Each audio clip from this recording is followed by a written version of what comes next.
Okay, nandito tayo ngayon sa laundry area namin. Kahapon yung sasakyan ko ang may sira. Ngayon naman, itong dryer.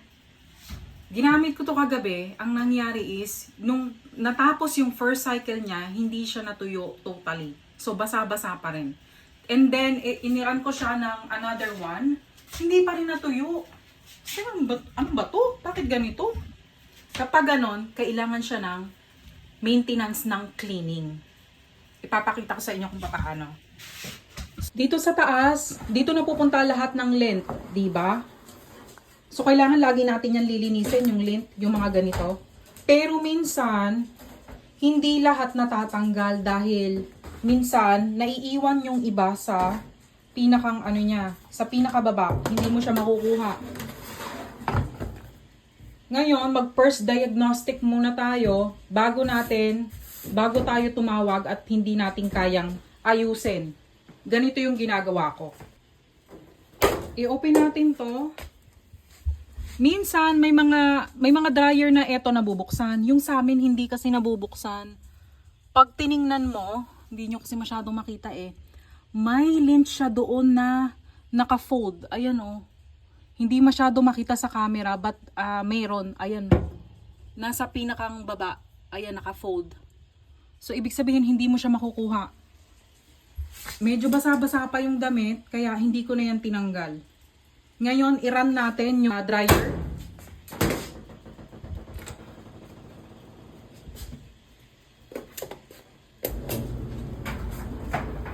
Kapag may heat ang dryer, ibig sabihin, hindi heating element ang kailangan natin. Okay? Titingnan natin yung sa labas, may air duct yan. So, eto yung pinaka-air duct niya dito sa may labas. Ngayon, kung mapapansin nyo, hindi siya totally, umaandar, di ba? Hindi siya totally nakaangat. So, anong ibig sabihin? Madumi ang air duct natin. Ayan o, may konting lint dito. At malamang barado yung ano niyan, yung air duct sa pinakang baba. Umaanda pero hindi siya nakaangat. Now, alam na natin na talagang kailangan malinisan. So, turn off na muna natin. Okay, ang first step na dapat natin gawin, tanggalin muna natin yung washing machine. Kasi, yung air, ano bang tawag sa ganon? Yung labasan ng hangin, may pinaka-foil yan. Pag hinila mo ito, masisira yon. So, kailangan tanggalin muna natin yung washing machine. Ngayong natanggal na natin, dito sa likod ng dryer, ayan, kailangan nating tanggalin. It's either ito, yung nakakabit dito, or ayun. We really need to take this off. So, ayan, tanggal na.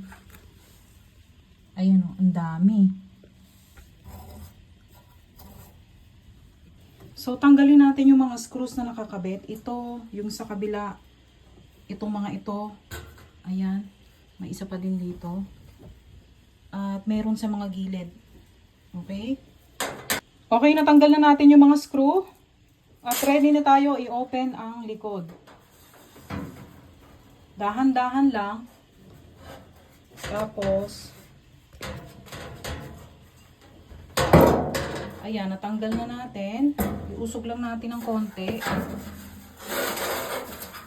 Once na-open na natin yung pinakalikod, kailangan natin tanggalin ito.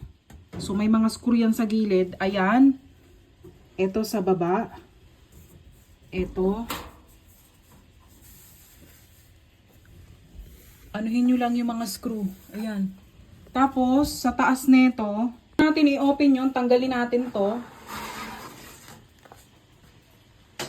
Tanggalin natin yan. At tanggalin din natin ito. Nawala yung isang tools ko, hindi ko alam kung saan eh, kaya ito na lang yung ginagamit yung pambukas.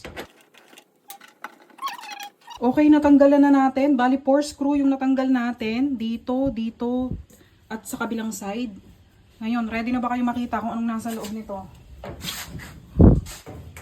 Hindi makahinga yung pinagdadaanan ng hangin, kaya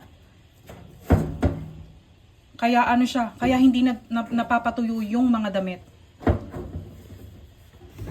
Ayan, that's much better.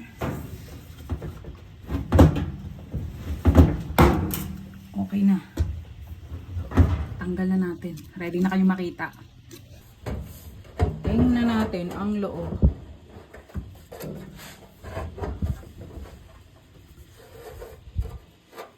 Okay. Ito yung pinaka-ano, diba? Yung sa loob.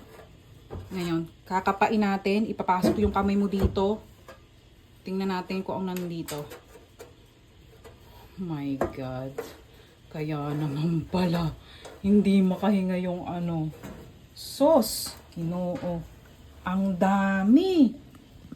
Oh. Ganyang kadami. Oh. So, yung air, hindi siya makalabas. Kaya, nai-stuck sa may gilid-gilid. Ayan.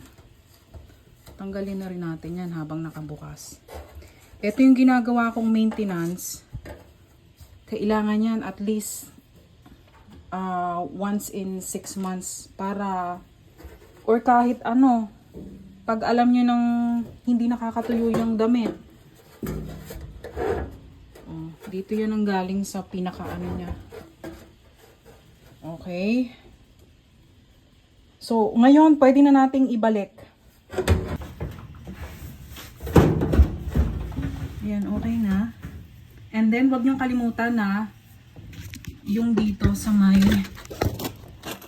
labasan din ng hangin. Kapain nyo, baka meron pa, nakasiksik. Wala na. Ito na lang, konti lang. Konti lang. Dito rin sa may ano, dito rin sa may foil na ito. Huwag niyong kalimutan na i-check. Okay na. Ngayon, ibabalik na natin lahat ng mga screws.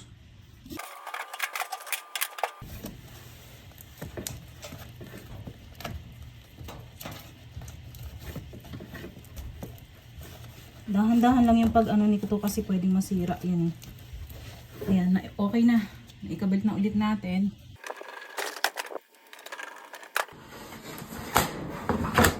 Kung kanina halos hindi siya naka-open, tingnan mo naman ngayon. Nakabukas na siya.